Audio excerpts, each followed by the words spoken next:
Hello once again, ladies and gentlemen. Can we talk about Transformers? Ah, yes. Here it goes again, Kristen. We are the Can We Talk About podcast, a podcast where two siblings used to dive a little deeper down the surface of 80s nostalgia, but that didn't market very well, so we met with the investors, decided to kind of, just scrape a little nostalgia off the top. Did a couple of knuckle bumps of coke with the bigwigs. With Ellis. And corporate mandate decided that we should be talking about a series of Might and Metal, a robotic romp through actual 80s classic, The Transformers. I make a lot of noise without the accompanying audio. My name is Joe. I don't care what happens, I just want to get Starscream in trouble. I'm Kristen. And we are watching Transformers Generation 1 via Tubi, a free streaming service with intermittent ads and available features such as... Are we there yet? I feel like I might have seen that when I was very little. In school, maybe? I don't know. Looking back on my elementary middle school experience, we mostly watched movies instead of learning. It was pretty great. American education at work. Yep. As well, there is also a movie called Grudge Match, as I was searching for a second example, which, Kristen, is a movie about two actors with famous boxing movies, Sylvester Stallone and Robert De Niro. What boxing movie was De Niro in? Raging Bull, of course. The Martin Scorsese classic. Taxi. Taxi Driver. Taxi is the series with Danny DeVito and Andy Kaufman in it.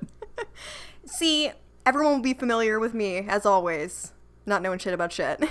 So basically, two people with famous boxing movies having a boxing match, not playing those characters. I might watch it just for curiosity's sake, because it can't be good. It cannot be good.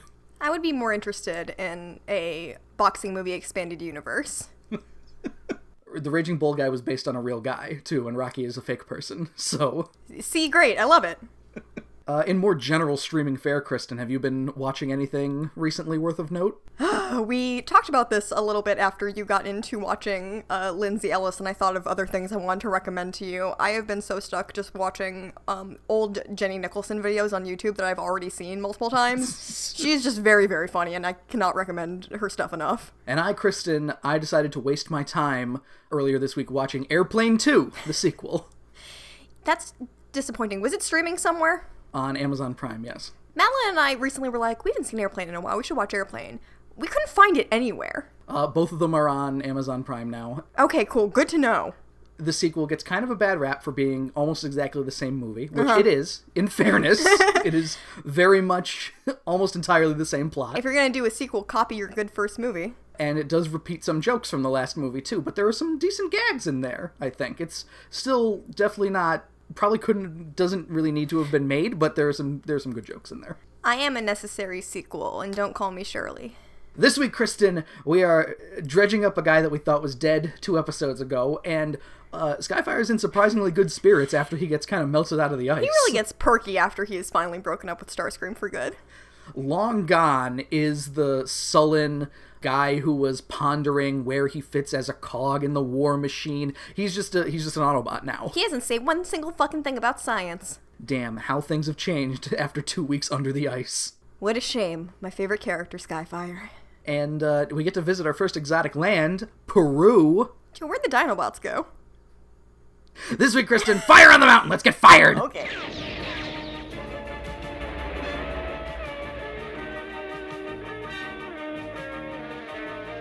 Transformers, more than meets the eye. Autobots wage their battle to destroy the evil forces of the Decepticons. The Transformers, robots in disguise. The Transformers, more than meets the eye. The Transformers. Go fire on the mountain. I don't know how the rest of that song goes. Over the hills and everywhere. Oh my god, Kristen, fire on the mountain, over the hills and everywhere. Oh, that's pretty bad. Is this like Fire in the Hole, but mountain? Written by Douglas Booth. Okay. Who gave us Roll For It previously, and... Great job, dude. We start in Factoryland here, and I'm just starting to think that they only have like 3 ways that they can start an episode of Transformers, Kristen, because we see, at least there's a little bit difference here. Starscream and Thundercracker are off flying in Factoryland. Trailbreaker and Brawn are following behind them, and Trailbreaker even comments like, wait a minute, those jets look kind of familiar. They're very familiar colors. So, man, Joe, why don't the Transformers say their names to each other more often? Because in this scene, Brawn said Trailbreaker's name multiple times, and I kept looking at him going, yes, Trailbreaker. Yes, okay, Trailbreaker. Could not tell you what the fuck Trailbreaker looks like now. It's really just not sticking. But the entire time I was like, is that Prowl with him? I don't know. He was green. Prowl is the police car. He's not even green. Oh, shit. No, I thought he was Hound. That was it. There we go. I'm all backwards. It doesn't help when, as well, in the wide shot of both of them, Trailbreaker is colored red like he's Ironhide. No, see, I got confused there, too, because I was like, okay, now I know Ironhide is red. Help me out here, cartoon. Well, that's a problem that we said last episode, the Rhino DVDs just having weird coloring errors that weren't present when the episode aired. So, Trailbreaker being red there, thanks, Rhino. I'm not as stupid as I seem, which is comforting. It turns out that Brawn and Trailbreaker are right in their hunch that these are Decepticons, as, shock of all shocks, Kristen, the Decepticons blow through the wall of a factory and scare away some hard hat men. They do, so you're not going to get this reference at all, but I do find it very funny. K-pop, in the most recent Blackpink song that came out, Kill This Love, one of the rap verses starts with the rapper Lisa going, "Here I come kicking the door." And it's just a really great statement. That's the Decepticons. Here they come kicking in the door. Here they come kicking the door. It's really exactly it. We find that Starscream and Thundercracker are on steel grabbing duty, and in exchange for our normal hard hat people, today we have welding masks people. We have welding mask people with welding masks and hard hats on at the same time, which is not something that normally happens, I don't think. And this is only the first time that we see people with welding masks in this episode. There's more later in a different country, so... It turns out Peru, very popular welding masks and hard hats together. It's true. See, what we didn't see is that was a welding mask factory in Peru. Thundercracker offers his 2 cents. Thundercracker's a big fucking grumpy asshole in this episode. I'm really liking all 3 of these Jets more and more every episode. Skywarp has some choice things, too. This is really a great Jets episode, I gotta say. This is how I'm gonna start, ironically and then unironically, writing OT3 fanfiction of these characters. Thundercracker does not think that the steel is going to be strong enough for whatever they're doing here, and Starscream makes his statement, "Hey, if I say it's strong enough, it's fucking strong enough, buddy. Get to grabbing. Get to work. We got a time limit that we're working on. And I'm not gonna pick any of them up." You do it, bitch. As they're grabbing the steel here, Thundercracker says, just purely for the setup of what Brawn says here, he says, "Pleasure working with you, Starscream." And Brawn comes in to go, "Working? That looks more like stealing, and I'm talking steel." Hey, Joe, are you steely working or working steel? Brawn has so many dumb lines in this episode that made me laugh. He's new Bumblebee. So, Trailbreaker comes in at this point, and Brawn's like, "Oh, what took you so long? It's fighting time!" And Brawn's the one who drove away, like, too fast. And then immediately, we get something that made me laugh again, as it cuts to the Jets running away. Fuck this, we're out of here. Starscream then, his boob panels flip up, and, he's got a lot of missiles in there. He's got piss missiles in his titties. Pew, pew! And he basically explodes the entire factory. So once again, the Autobots don't really save anyone. Thankfully, all those people ran out, because they would have been crushed to death, because Starscream is like, "Now that's what I call bringing the house down!" Like, literally, you killed someone, probably. Thundercracker doesn't laugh, of course. I'd like to think that more and more as the series goes on, we get people making jokes and then nobody laughing. I just kind of like this dynamic that I don't know if it was intentional or not, of Thundercracker and Skywarp both just not really liking Starscream very much. I mean, if you look at the composition of the Decepticons, Kristen, nobody likes Starscream.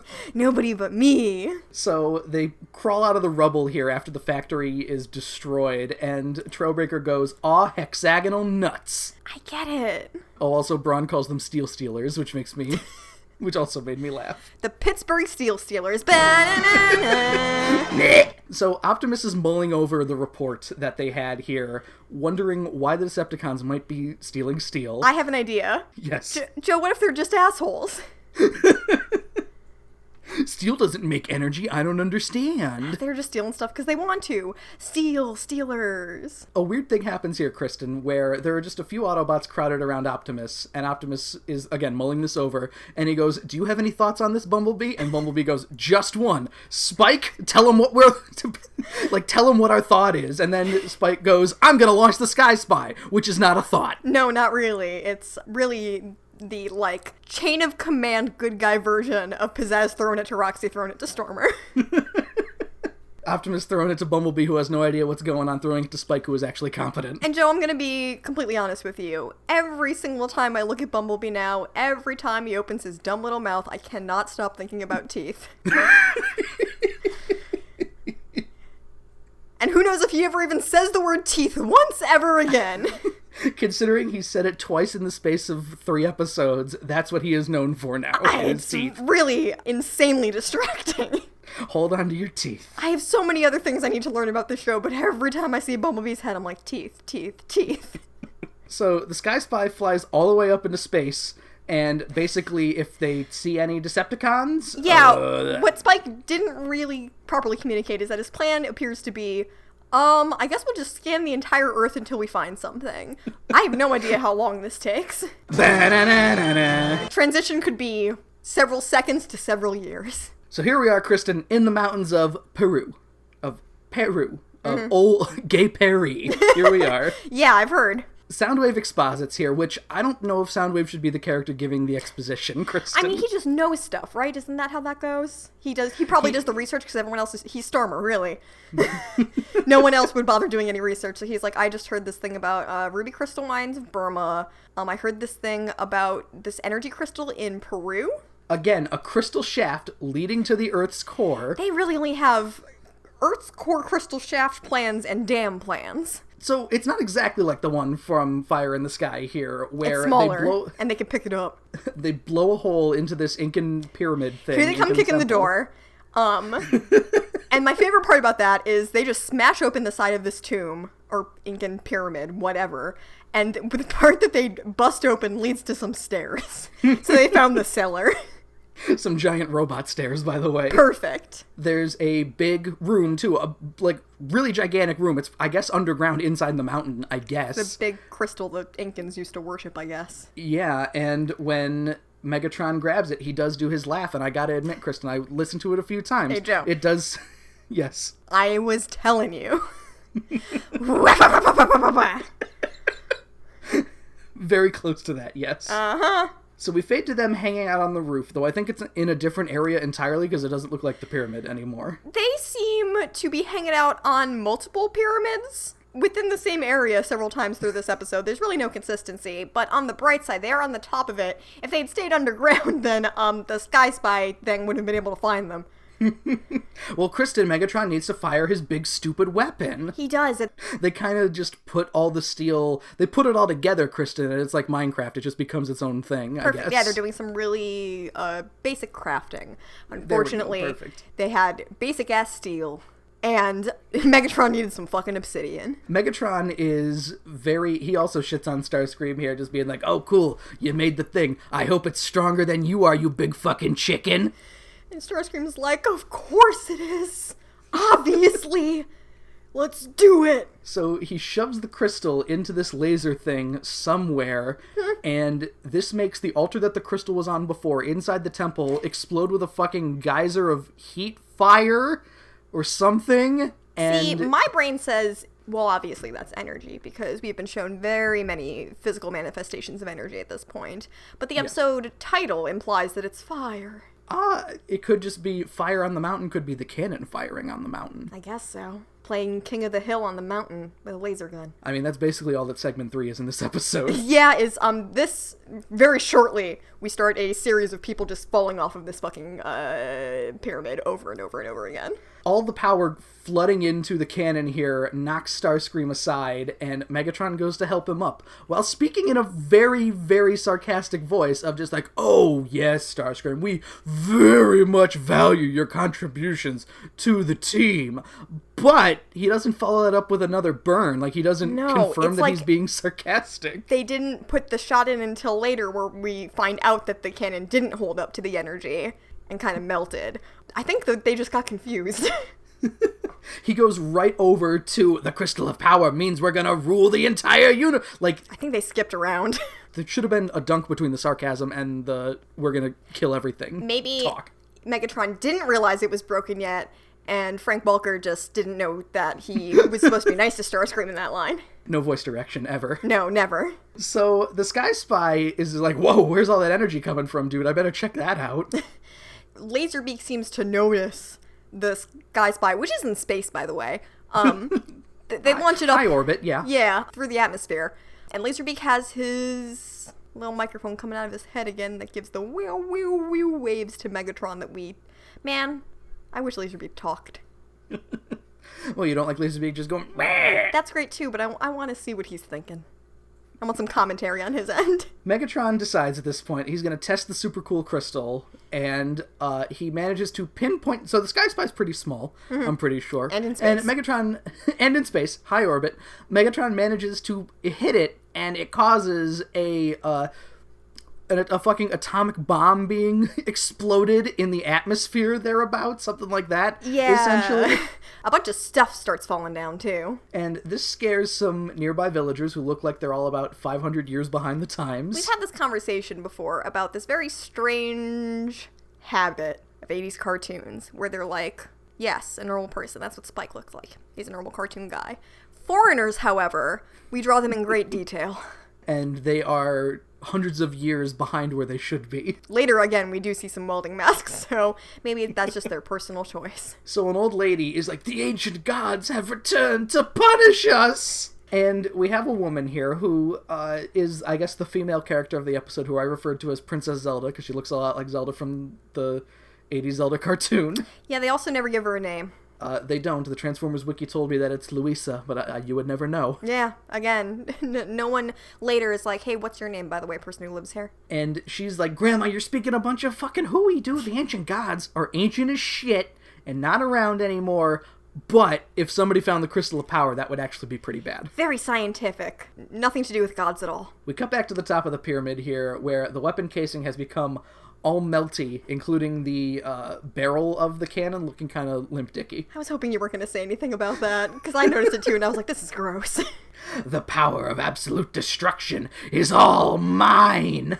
And Starscream in his little baby voice goes, don't you mean all ours, leader?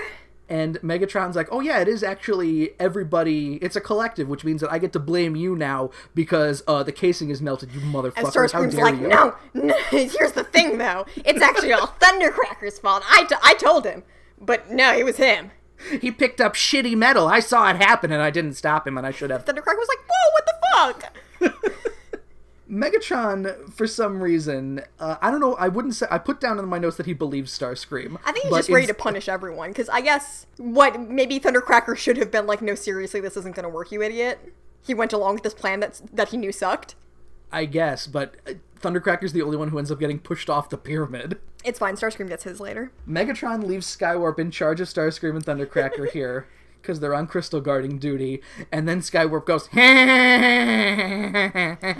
I love Skywarp so much. So Megatron and Soundwave are headed toward this nearby mining town. Nearby. It's like nearby, very close. Of course. Stone's throw. Absolutely. And there's a single reflector going as well, even though I think he shows up only for Wind Charger to fall on him later, I think. And I'm just really enjoying thinking about this very short, easy, walkable hike that takes roughly, I don't know, what's a good way to measure it? Antarctica to Utah to Peru to Utah to Peru. Anyone who stands in our way will be demolished! Wham, wham, wham. Wheeljack and Asswiper in the Arctic Circle here, unearthing Skyfire from the ice. So, wouldn't it be nice if instead of last week being the Dinobots episode where Wheeljack was doing stuff, Wheeljack wasn't in whatever episode happened last week, and then we could be like, oh, isn't that so nice? They had Wheeljack and Sideswipe go to Antarctica to try and free Skyfire. But nah, they just need him now. Yeah, they need him for a ride, and Sideswipe declares it's cold enough to freeze the ailerons off a titanium moose bot. What? Should we Google that? Like, what is an aileron? I had to look up this quote on the Transformers wiki, because I had no idea what the fuck he was saying when he was saying ailerons. I didn't understand a single word of what he said, and I was like, it was another stupid... You got titanium moose bot, and then your eyes glazed over, and you're like, alright, no, I can't take He said this something seriously. stupid is what I understand. An airleon... Airleon? Aileron? Aileron. An aileron... God. I'm looking at the pronunciation version of it split into pieces. An aileron is a hinged surface in the trailing edge of an airplane wing used to control lateral balance. What the fuck? I don't know what that has to do with a moose bot. Why the fuck do mooses... Are they flying? Is a moose bot a plane? Is that like a slang word? Nope. So when you type in moose bot to Google, the second thing that comes up is titanium moose bot Transformers wiki. A titanium moose bot is a surprisingly aerodynamic form of wildlife, presumably native to Cybertron. They are very resilient at low temperatures, able to maintain their structural integrity until it becomes really, really cold. Kristen, this is why I love the Transformers wiki. Because in fiction, it says Transformers cartoon, and then the only example is this episode where they talked about that. So someone was just like, I wonder what a moose bot is. Let me see what I can come up with. So someone made a wiki page, and again, surprisingly aerodynamic because of aileron. And very used to the cold. And still, Joe, it's too cold for even them. Not only that, Kristen, getting back to actually what's happening here, though I like the little aside that we had. That's a word I didn't need to learn today. They seem to be digging at random in the Arctic Circle, by the way, They know where he fell. I mean, these two particular characters don't. No, they do not. They find him anyway, because it's a cartoon and it takes like 10 seconds. Yeah, it turns out he wasn't like frozen solid like we thought either. There was like a frozen part on top of another ice lake, and he just emerges in a beautiful ice crystal. Like, isn't there in the one GameCube Star Fox game, there's like a sexy fox who's in an ice cube or something? I think you're talking about Star Fox Adventures in Crystal, but I never played that one. She was already a member of the Star Fox team when I played Star Fox Assault. I don't know, when I thought of someone trapped in Crystal, that's where my brain went to someone who doesn't really give a shit about Star Fox. So, Wheeljack unfreezes Skyfire here. And he's like, I don't want to do anymore, can you just transform? I guess so. Thank you, Wheeljack. Wait a minute. How do I know your name is Wheeljack? Skyfire, while he was in his brief friendship with Chip and Sparkplug, he must have told him everything, like complete with detailed illustrations of all their friends. Everything. Literally. Not only that, Wheeljack gets right to business, say to go pick up Brawn and Windcharger, who also did not go to the Arctic Circle 2 episodes ago. To go to the base where the Ark is, where Skyfire's never been. And then to fly to the Andes Mountains, where presumably he has never been. They have a globe. And they were like, okay, so we're just going to point to some stuff here. Do you get this? And he's like, I'm a scientist. Of course I get it. Wheeljack slaps a sticker on his chest that downloads Google Maps into his brain. Hey, it's me, Wheeljack. I invented Google Maps.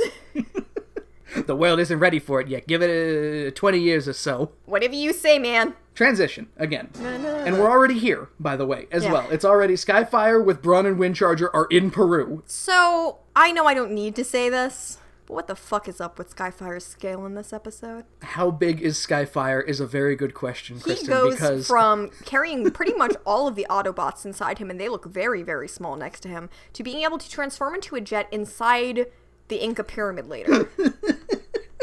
How big is that place? large and in charge. That's all you need to know. Oh, what a big boy. They're already on Megatron and Soundwave's ass here, and I'd like to note that lines for this episode were recorded before the name was decided to be changed from Jetfire to Skyfire. Uh-huh. So if you listen to some of the lines where Megatron refers to Skyfire by name, it doesn't necessarily flow with the rest of the line very well. I found it stupid in the first place that they were suddenly treating a Skyfire like he was their ultimate rival, and oh, he's the one that we need to be worried about. You know, what a special man. He's like the fucking self-insert character. So basically, Brawn and Windcharger, two of the mini-bots, two of the bots on the same scale as The Bumblebee, two of them can take all of the Decepticons. What is everyone else doing? they decide that, yes, they are going to go and fight Megatron, Soundwave, and a Reflector, and presumably any cassettes that Soundwave has, by the way. And, like, not even in a, and then Skyfire, you have an important thing to do. They're like, we can handle it.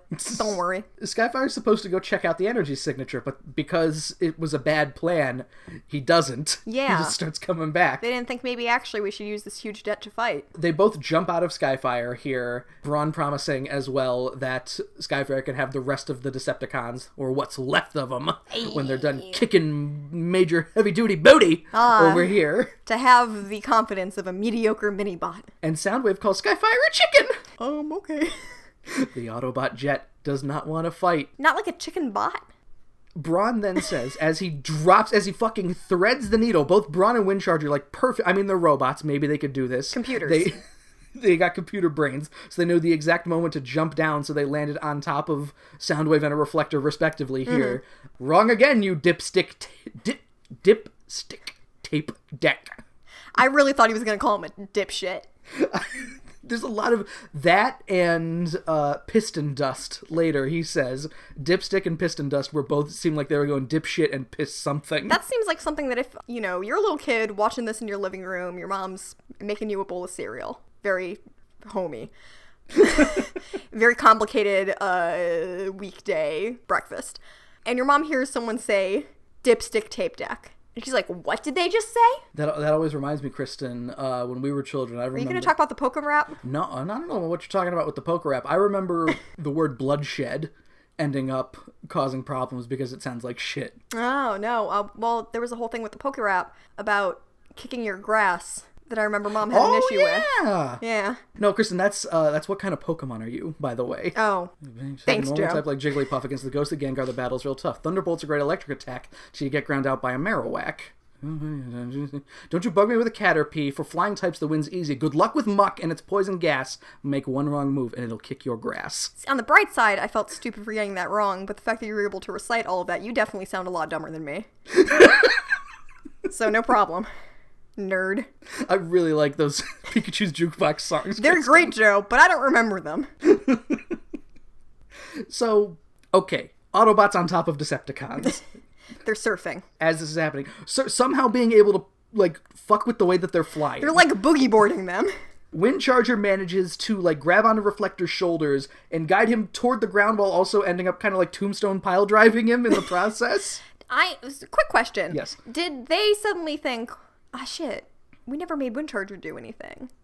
And is that why he's in this episode so much? It could be. I mean, we've still got, like, Sunstreaker has said maybe 6 words since the beginning of the series. We have not seen Mirage since... Oh, no, that's a lie. He was in Roll For It. We haven't seen Mirage very often, we'll say. Him. There are a lot of Autobots who could use a bit more screen time, and I'm glad Windcharger got some here. Isn't it insane to think about how, to some degree, I look at how this goes and... You know, some characters don't get to say that much, and it's hard to know who they are, and it's like, well, there's 10,000 characters, so, you know, whatever. Jem had no excuse. For Aja not to have an episode. Sometimes Aja just didn't talk. That's insane. Speaking of Aja, really quick, Haley Kiyoko posted a video, she played Aja in the Jem movie, of a Cinnamon Toast Crunch commercial that she was in as a child. And I saw it, and I remembered that commercial very vividly, so that was just fun. She was in a band in the commercial. I found it weird. I watched True Grit, the remake from 2010, and I was not aware that the person playing the 14-year-old girl in that is Haley Steinfeld, who's now very popular. Yes, she is. I'd never seen True Grit. It's pretty good. It's also on Amazon. Haley Steinfeld had a song on the Jem soundtrack. Yeah, she played the main character in the Bumblebee movie. Awesome for her. Got so much going back to these Hasbro movies. Anyway, back to... So we keep going off on tangents. I'm sorry. So, Braun also rides Soundwave directly into a rock while doing the Dr. Strangelove, just like Yeehaw. whipping his hat around. Yeehaw! Wahoo! And he decides at this point, Megatron, you overgrown trash compactor, or trash something or other. Trash, he's trash. You trash man. Trash man, you're next. And Megatron calls Braun a midget. Why? Why did he do that? So, it's one thing to be like, why was this even in this cartoon? And it's another to be like... The 80s were a different time. Well, yeah, yes, that's that answer. And then why would the Transformers know that word is the other question. Yes, and like, because I wrote directly below that, why not Pipsqueak Bot? Here's another thing, Joe. Let me lay this one on you. Ant Droid. Ant Droid. Perfect. Come on! Braun takes a laser to the chest at this point and slams into a recovering Soundwave as well. At one point, I can't remember if it's here or later, someone gets shot and they have, like, robot, like, drool coming out of their mouth. Yeah, that happens to Windcharger later. And I debated making that the episode screen cap, but it looks really gross. It's yucky. I vaguely remember in the movie what it looks like when some of the Transformers get shot and they get kind of like corpse faces as they fall over. It's pretty close to that. But Windcharger's fine. Nah, whatever. Fuck it. Everyone's fine. Windcharger decides that, wait a minute, this might not have been a good idea, considering these are Hold on, we're idiots. the first and second in command, presumably, of the Decepticons against two fucking people with presumably the same kind of strength output as Bumblebee. Joe, Starscream would hate to hear you say that. And... well, Kristen, he's on guard duty this episode. He's not second in command. He got demoted. And Windcharger just decides, I'm fucking out of here, dude. With Brawn like, oh, you're gonna miss all the fun. And Windcharger is like, look. We need help. We gotta talk to you about what your definition of fun is, because it ain't this. So, this ain't it, Chief. So, Laserbeak starts to chase him, and then they're like, Skyfire, help. And Skyfire just pulls a Yui in midair. He probably wasn't that far away, so I don't know. He certainly seems like he takes a sweet time coming back. He gets lost because he's not familiar with Peru. Brawn is stuck fighting Soundwave and Megatron alone here. I guess you could say that Windcharger is being pursued by Laserbeak, so he can't exactly turn around and try to help his good friend. Brawn could also try running away. Megatron transforms here, goes into Soundwave's hand, and we get a bunch of shots happening. Doesn't get hit, of course, because nobody can hit anybody when they're This is right one in of, front like, their face. 4 laser fights in this episode. Brawn actually starts getting nervous at this point, too. He's like, I really fucking need the backup. Wait a minute, now I'm here by myself. Soundwave declares as segment 1 ends, sneaking up on Brawn, who's up on a hill at this point. Prepare for oblivion. So, death. Segment 2 starts. Windcharger still can't get Laserbeak off his back, and Kristen, Laserbeak is fucking relentless in this episode. That is one determined bird. Joe, you've been abbreviating Windcharger as WC in your notes, and I cannot stop reading it as water closet. So he's a bathroom. Disgusting. Little toilet man, he transforms into a toilet. Joe, is there ever a Transformer that's like an RV? Off the top of my head, a camper? No. Okay. Off the top of my head, no. Because I did just wonder if one did exist, where would the shit go when they transformed? There's a septic tank, Kristen, presumably, where he could just, like, uncuff it from under his shoulder or whatever and just toss it aside, I guess. Can you imagine just the bad luck you would have to get shot by a Decepticon and they hit you right in your septic tank? I don't want to think about it. I'm in a gross mood today. In between segments, a plan has been concocted between Windcharger, Brawn... They got computer brains, whatever. And Skyfire, to where everything needs to be exactly at the right time here.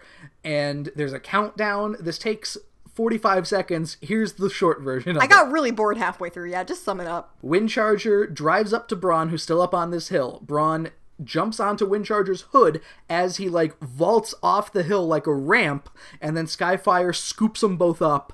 And that's the plan. Just like a video game. I'm not sure what the point of that action sequence was. Windcharger decides we should probably get some help from Autobot HQ. No kidding. This is where piston dust happens as well. Yeah, I would have been a pile of piston dust. How many pistons does he have? Is he all pistons? Why are people pissing in dust? That's gross. Starscream's like, I think it's great. Skyfire is back in Utah and a ton of Autobots are just driving into him. Why didn't they get everybody to go to Peru in the first place? Stop asking questions! Alright, here we are back in Peru. Optimus pats Skyfire in the nose cone like he's a dog after they land. Also, doesn't it seem like they're animating Optimus as though he's talking, but it's Skyfire? Kind of. I mean... Because there's just a held shot where he's patting Skyfire's snoot, and someone's talking, but it ain't Optimus! Kristen, the Transformers Wiki was so helpful to point out as well that the nose cone of Skyfire is his crotch in his robot mode. Joe, who do you think is head of HR in the Autobots? Oh no, their leader's doing it, Kristen! That's why you need someone in HR! It's probably Mirage, right? That's why we haven't seen him.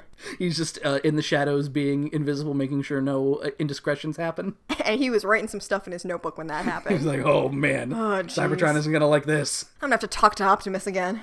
Skyfire lets the Autobots know that the Decepticons are headed for the mining town. Remember, headed for the mining town. It's really close by. Just up the road. Yeah. Stone's throw. Do you think they were purposefully taking a long time to make Starscream, like, really sweat it out being on guard duty? They're like, yeah, we'll be back in a couple minutes. And just hours later, Starscream's like, It's been 28 hours. So he's going to go to the temple instead, see what the energy reading's all about. And here's where, yes, Kristen, nearby mining town. Mm-hmm. Before they dug up Skyfire from the ice, they said we're going to this mining town. Mm-hmm. Which means that Skyfire went from the Arctic Circle to Washington/Utah, to Peru, to Washington/Utah, to Peru, and they still did not make it to the mining town. Because still, really, the starting point is Wheeljack and What's-His-Nuts go from the Autobot base. Who was it? Wheeljack and... Asswipe. Wheeljack and Asswipe go from the Autobot base to Antarctica, and then Jetfire does his thing from there. So there's extra time in there. Very true. You are correct. And Wheeljack and Asswipe can't fly, so they have to, like, walk there. Kristen, actually, something also pointed out in the Transformers wiki, considering no Autobots can fly, and they didn't explain this, again, we covered this in Fire in the Sky, where they couldn't fucking drive to the Arctic Circle. Yeah. So, if you remember, Sideswipe does have a jetpack, and apparently Wheeljack has boosters in his, like, thrusters in his arms, I guess. Okay. So, they could be presumably the only ones who could get there if they really needed to, but it's a cartoon! Yeah, I guess so. I mean, indisputable, it is a cartoon. Autobots, roll. Joe, we've figured out what the polar opposite of a rap air horn is. Oh, please.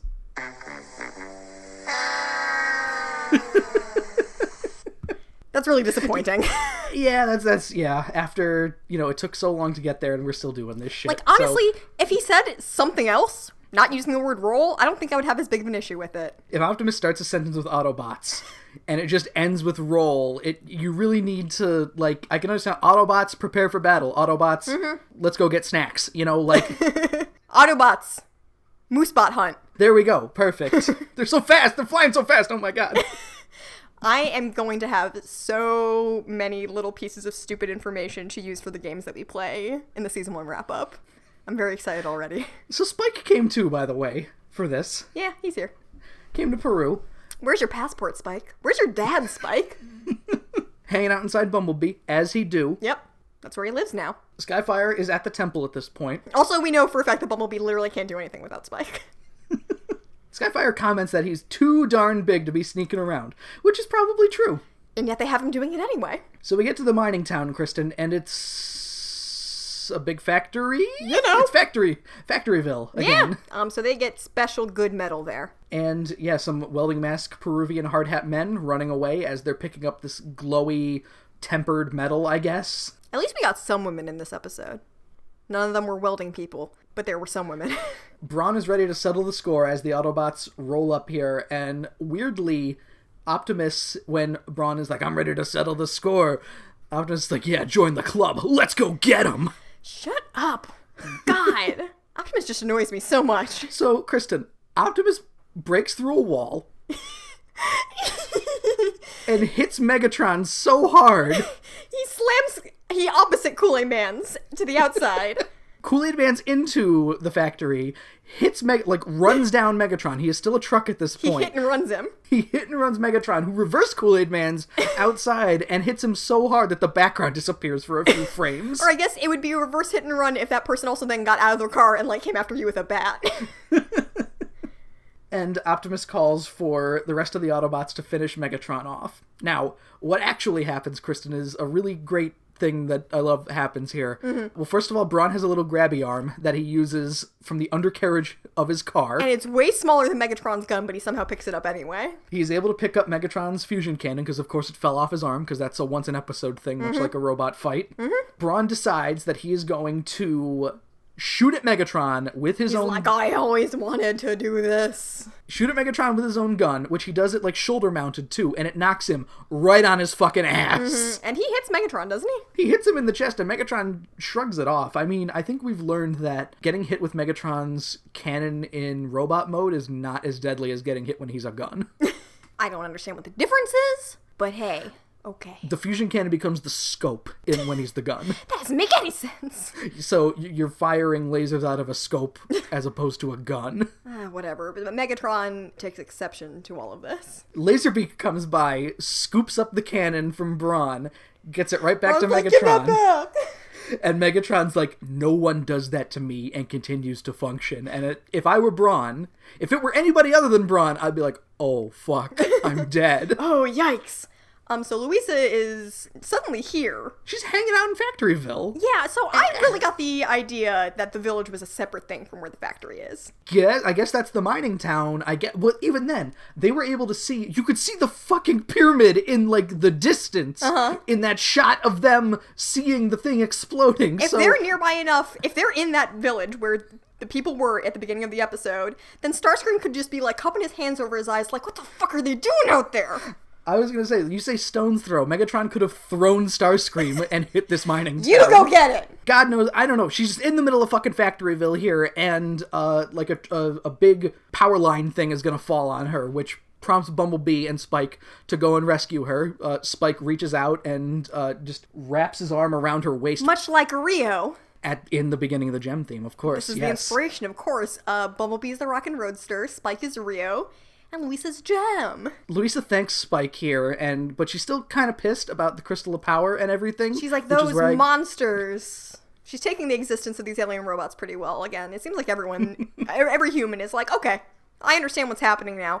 They stole our thing. Laserbeak starts chasing after Bumblebee and leads him outside of Factoryville here, where Blue Streak is just hanging out, not in the battle at all. He's just here. He's having a picnic. And he goes, watch the birdie, Laserbeak. Watch the birdie, Scoob. And then shoots Laserbeak, who is just like, fuck this, I'm out of here. He gets hurt and he's like, never mind. Whatever, I thought we were playing. I'm taking my stuff and going home. This frees up Bumblebee and Spike to go on the Crystal Adventure with Luisa here. Cool. We get a transition back into the mining town where Megatron is shrugging off laser blasts at this point while he goes to communicate to Skywarp that they have all the metal they need. Come get the new... I guess they made the weapon casing while they were there? They're super efficient. Starscream is pissed because he's like, wait a minute, you get to go to the battle. What the fuck? I'm Starscream the Mighty! And Skywarp says, yeah, have fun playing Crystal Nurse. Screamer? Bye! And that's not any... You were not... That's no hyperbole, Kristen. That is the line read. I just put that line in there. Yeah, it just sounds exactly like something I would say. Although, Skywarp is colored like Thundercracker when it happens, which made me really mad. Yeah, I think I definitely spottingly noticed some coloring errors this time. Thanks, Rhino. Another Rhino DVD error. We appreciate it. What else would we talk about? So Luisa shows off the secret passage here to the temple. She's like, who is the little girl in Hot Time in Hawaii who knew how to get inside the volcano? Did they ever name that girl? I think she had a name. I don't remember. I can't remember. But yeah, of course, Joe, the natives, they just know all of these weird secret things. All the secret passages. They have nothing else to do. They don't have television. Paco's a native. He knows where the bridge is. And Soundwave is just here. He was in the battle before, but now he is also outside of the town. Again, apparently these things are weirdly close by and we just weren't shown it properly. Clicks out Ravage, Operation Elimination, even though Ravage does very little eliminating. It's mostly Operation Follow for the entire duration of what Ravage is doing. Operation Fight with this dog-sized cat, who doesn't use his eye lasers later. Oh, sorry, we'll talk about it. Back to Skyfire, who's skulking around, and Thundercracker manages to get the jump on him here. You know what's disappointing, Joe? Yes. I don't think I actually expected this to happen, but part of me was like, you know what? This is a really good setup for Skyfire and Starscream to meet again. Yeah, that doesn't really happen. No. Starscream is fully over his ex-boyfriend. Starscream accidentally shoots him in the chest with a laser, and then that's it. Yeah, he's like, okay, fuck you, buddy. So Thundercracker here, apparently Kristen in Thundercracker's character bio, and again, we get smatterings of this occasionally, apparently Thundercracker's bio has him not being fully committed to the Decepticon cause. Not to the point where he's like... He's not really interested in becoming an Autobot. No, he's just not terribly... He doesn't like his co-workers. He's Stormer. How many people are Stormer? Thundercracker and Spike are currently the Stormers that we have. Thundercracker, Stormer, they're both blue. So Megatron is Pizzazz, and Starscream has to be Jetta because of that voice. So Roxy would be the one who is... Ooh! Roxy is Rumble! Whoa, because Roxy rumbles. Because Roxy Rumble! Also, Rumble's an idiot! True, I doubt Rumble can read. Probably not. This is good. I like this. Thundercracker starts rationalizing out loud while he has, like, cornered Skyfire here. So, if I destroy you, and the plan goes off without a hitch, Starscream's gonna take all the credit, which is true, which is probably true. This rationalization might be my favorite part of the entire episode. It is so funny. If I let you destroy the weapon, then it's also Starscream's fault, and that will make me very happy. I would just rather Starscream get in trouble, honestly. But Starscream is the only other person there. And I guess at some point he was like, wait, where's Thundercracker? And then he heard that, and he was like, you fucking idiot. He is standing almost right next to him. He's just like, you putrid traitor! I have computer ears! shoots his laser, shoots the null ray at Thundercracker, who dodges it, because assume this happens pretty often, I would assume, people firing lasers at one another. They're used to it. But Skyfire's been under the ice for 4 million years, so he has no idea what lasers look like, and he gets shot in the chest and falls off the pyramid. Well, to be fair, maybe he should have seen this coming, because last he knew, Starscream was shooting him. It's really the thing he knows most in this world is Starscream shooting him. He hits him I wrote that he hit Skyfire in the exact same spot as last time, too. Ow! That's like getting shot with a bullet twice in your old bullet wound. So much for the Autobot intruder. Who I don't know, have never heard of him. Who said I've heard of him? Stop asking me questions about him. I don't want to talk about it. Asshole. Starscream then holds the whole, I'm gonna let the plan fail on purpose thing over Thundercracker's head. I'm gonna tell on you. He's gonna snitch on him, yeah. Because he said, you know how I always get in trouble for my treachery. If I tell Megatron, he'll definitely just kill you, idiot. Wham! Unexamined. Skywarp arrives at the battle, gets loaded with all the Peruvian steel, and of course nobody can hit them, and they all leave! Mm-hmm. So this is now 2 factories that the Decepticons have successfully knocked down and stolen resources from. In one episode, in 2 separate continents. Yes, the Autobots are fucking useless. Megatron decides to cause a big rock avalanche, as a big Bruce avalanche as they leave here, firing on the mountain, which causes a rock avalanche. Yeah, so end of segment 2, the boulders are apparently huge and going down a hill that used to be this mountain. Joe, am I crazy? What I thought was going to happen here is, the big robots are going to find a way to stop the rocks because they're big and strong. Like, physically with their bodies. No, they just shoot them a bunch. Yeah, am I like a dipshit or something? No, they just fire lasers at them until everybody's saved and the Peruvian people clap for them. Yeah, and we just really needed that for to keep the kids watching into the next segment, so that's over. Bumblebee's driving through the tunnel here, Ravage on their tail. They're still driving. So inside the temple at this point, Starscream and Thundercracker bring Skyfire's lifeless body before Megatron here, and he comments, I was like, oh, that's a nice catch. What if we started, what if we did a thing where we made him a Decepticon? How would you guys feel about that? That's interesting. Yeah, we should consider that. It'd be better than you two jokers, at least. Starscream is probably like, you're not even going to say good job? It was all me. I did it. I did it again. Look. Fine. Here he is. What if we just turn him into scrap? How about that? Like a sad dog. No? Alright. Bumblebee arrives here as they all just leave. All the rest of them leave. They're just out of they don't know there's a secret entrance. They had to come on kicking the door. And they think Skyfire is pretty much non-functional. So Ravage was following them the entire time, though. Presumably Ravage has some kind of link with Soundwave that can let him know, hey, I'm following Bumblebee through the tunnel here. Oh, apparently not, Joe. And Laserbeak got shot out of the air, so Laserbeak can't do it either. Maybe Ravage is just, like, super mercenary. And he's like, hey, Kitty has it. No problem. I can't report anything before I murder something. I don't speak English. Back on the roof, Megatron is testing the new casing and blowing shit up with ease, of course. I don't know what makes this metal so different, because Thundercracker said... It's just better. At the beginning of the episode, any Earth-made metal cannot help here, but whatever. So is Peru not on Earth? Oh my god, Space Colony Peru. That would make sense then, why it took them so long to get everywhere. So back inside here, Spike is left to try and fix Skyfire. Spike is fucking 14 years old, Kristen, and he is stuck fixing Skyfire while Bumblebee and Luisa... Technical genius, Rio Pacheco. While Bumblebee and Luisa stare at a fucking pillar of energy, and Luisa goes, the ancient gods, etc. Whatever. Again, I don't actually know any of their names. The little kids won't care, so... And then Ravage finally shows up because apparently... He got really tuckered out and had to stop for a second. He's like, there aren't any other tunnels, twists, and turns I need here. I'm just gonna take a second. It's fine. I need a small nap. And yeah, so he starts to go attack Luisa. But then Spike gets in front of her, and then Bumblebee's like, no, my best friend Spike! Oh, and Luisa, I guess, too. Oh, yeah, that other person. What's her... I've never heard her name. Doesn't matter. So he just starts to wrestle with Ravage. And that's basically all Bumblebee does for the rest of this year until Skyfire can get back up. He just can't take his eyes off those beautiful teeth. Ooh, we got actual robot teeth. Can I have one of those? Back at the pyramid, Megatron's fucking around with the weapon here as the Autobots approach. And here happens, Kristen, Megatron fires this gun 900 times and hits 0 people. Yeah, it doesn't go great. Most people just kind of get picked up and tossed off of the pyramid for the rest of the episode. The gun really doesn't enter into it. Most of what happens here is some rock piles are created because he's hitting something. It's just ground and rocks. He's just ruining this people's place that they live. It's fine. So all the Autobots end up buried under rocks, and Megatron starts fucking claiming victory as they all come out, and Trailbreaker calls Megatron Mega Bum. What a burn! I think it's correct.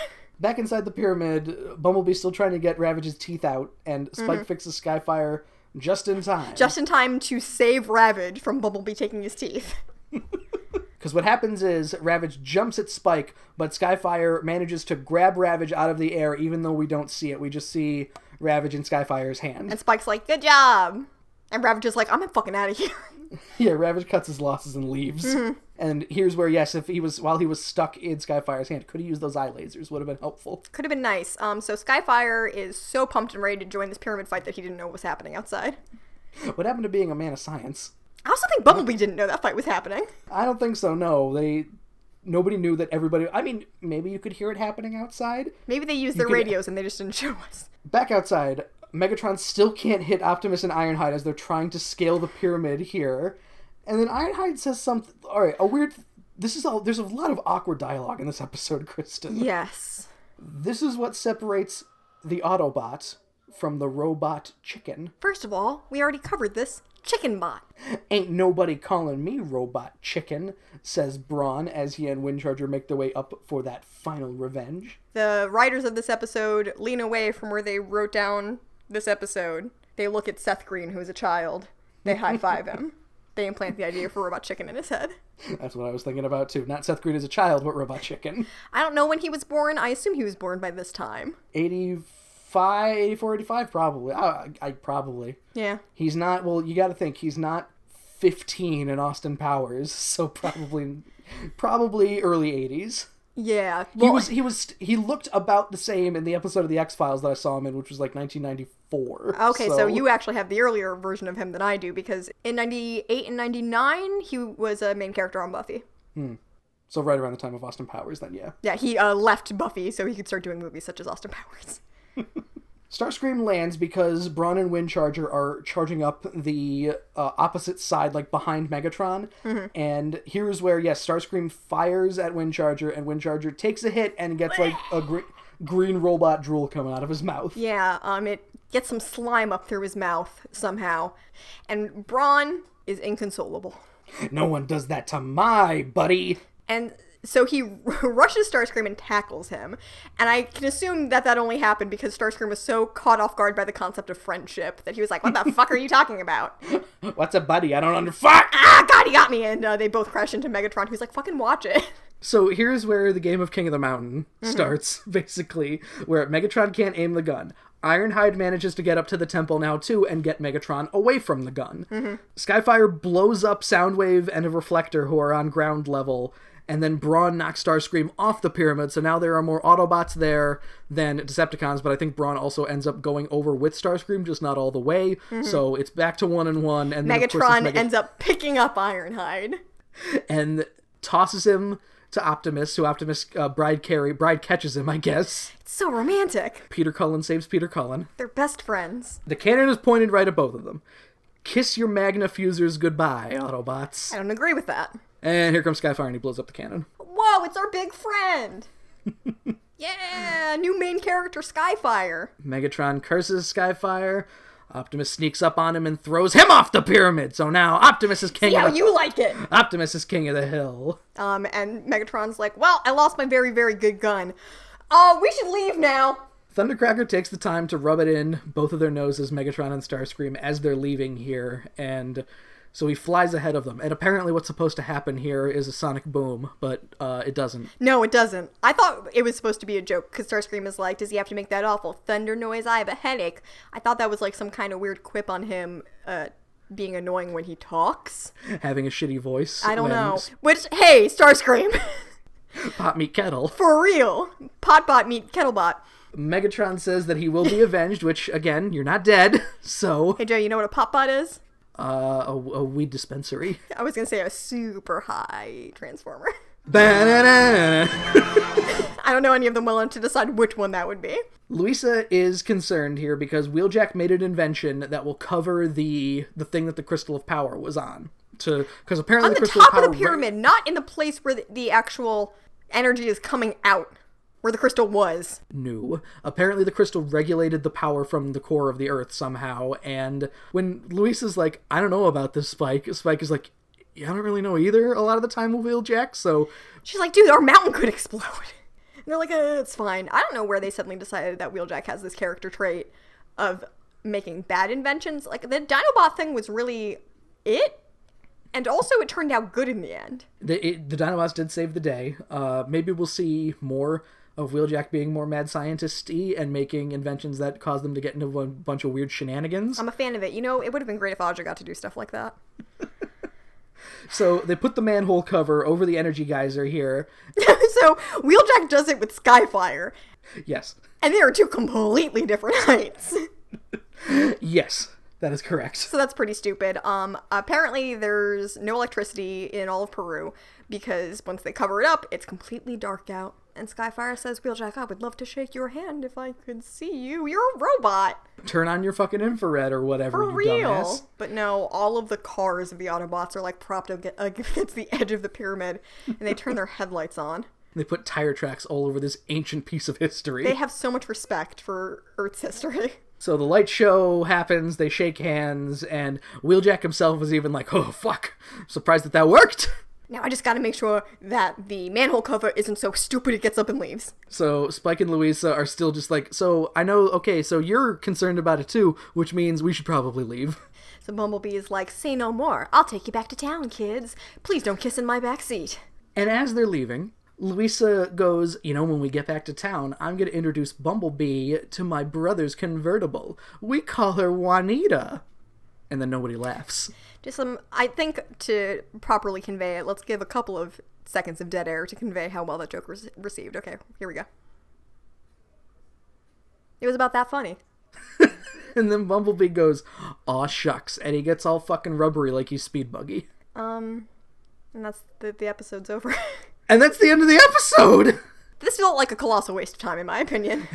Kristen, Fire on the Mountain here. Obviously a lot of continuity problems. Yes. Obviously a lot of pacing problems. Are there, like, big Skyfire fans out there?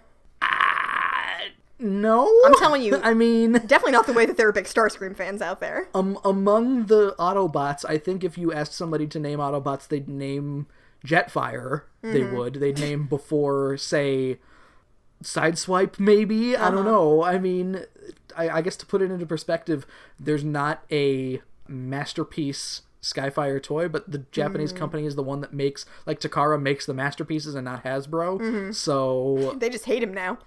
And with the whole Valkyrie thing, Japan doesn't really know about... I mean, these episodes aired in Japan.